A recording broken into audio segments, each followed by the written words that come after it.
Bismillahirrahmanirrahim. Assalamualaikum warahmatullahi wabarakatuh. Saya Mageti Novitasari dari kelas PGMIE dengan nomor induk mahasiswa 203200192 akan mempresentasikan materi dari ilmu tauhid. Yang pertama ada agama-agama ilmu tauhid, yang kedua Tuhan dan sifat-sifatnya, dan yang ketiga malaikat. Sebelum menginjak materi, saya ingin mengucapkan rasa puji syukur terhadap Allah Subhanahu wa Ta'ala sehingga saya dapat menyelesaikan UTS dari matkul ilmu tauhid dengan tepat waktu yang berbentuk video ini. Yang selanjutnya saya akan menginjak materi pertama, yaitu tentang agama-agama ilmu tauhid. Agama merupakan suatu ciri kehidupan sosial manusia secara universal, dalam arti bahwa semua masyarakat mempunyai cara-cara berpikir dan pola-pola perilaku yang memenuhi syarat untuk disebut agama.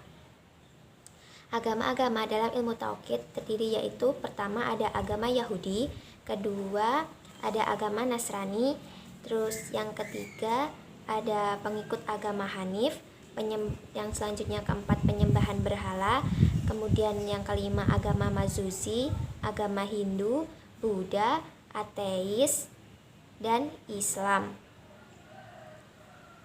Selanjutnya, kesimpulannya adalah Yahudi adalah istilah yang merujuk kepada agama, entitas atau suatu bangsa.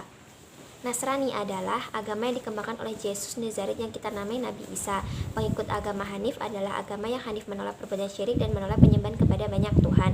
Penyembah berhala adalah istilah merendahkan untuk pemujaan berhala. Majusi adalah agama yang disimbolkan dengan Zoroaster. Agama Buddha adalah suatu agama yang berdasarkan ajarannya telah berusia 24-50 tahun yang berasal dari anak benua India. Ateisme adalah sebuah pandangan filosofi yang tidak mempercayai keberadaan Tuhan. Selanjutnya menginjak materi yang kedua, yaitu Tuhan dan sifat-sifatnya. Pengertian Tuhan. Hampir semua manusia mempercayai adanya Tuhan yang mengatur alam raya ini, meskipun diakui bahwa mereka mempercayai adanya banyak Tuhan. Karena itu penting untuk memahami hakikat Tuhan dalam istilah Al-Rububiyah. Selanjutnya Tuhan dan sifat-sifatnya. Setelah itu sifat-sifatnya. Sifat-sifat Tuhan ada yang pertama, yaitu sifat-sifat wajib Allah. Sifat-sifat wajib Allah ialah sifat-sifat yang pasti dimiliki oleh Allah. Sifat-sifat wajib Allah ada 20. Kemudian ada sifat-sifat jaiz Allah. Sifat jaiz Allah adalah hanya ada satu, yaitu fi'lu kulli mu'minin au tarkuhu, artinya Allah itu berwenang untuk menciptakan dan membuat sesuatu atau tidak dengan kehendaknya. Selanjutnya Asmaul Husna.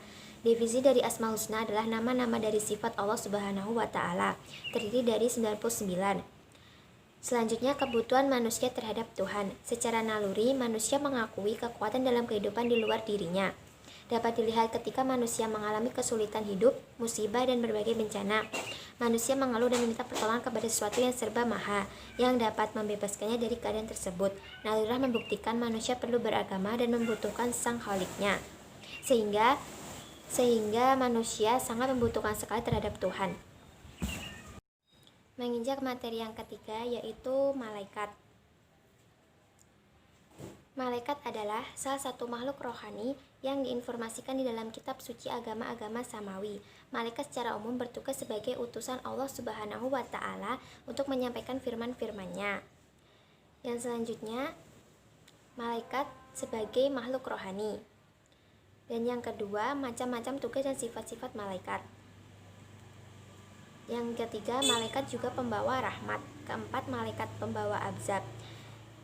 Mengetahui keagungan Allah, kekuatannya dan kekuasaannya, kebesaran makhluk pada hakikatnya adalah dari keagungan Sang Pencipta, menambah rasa syukur kepada Allah Subhanahu wa Ta'ala atas perhatiannya untuk umat manusia dengan mengutus para malaikat untuk memelihara, mencatat amal-amal dan berbagai kemaslahatannya yang lain, dan rasa cinta kepada Allah kepada para malaikat karena ketaatan mereka kepada Allah Subhanahu wa Ta'ala. Sekian presentasi dari saya. Apabila ada kekurangan atau salah kata dalam pengucapan saya ketika berkata-kata, saya mohon maaf yang sebesar-besarnya dan mohon dimaklumi atas apa yang saya katakan. Akhir kata, billahi taufiq wal hidayah, waridho wa inayah. Wassalamualaikum warahmatullahi wabarakatuh.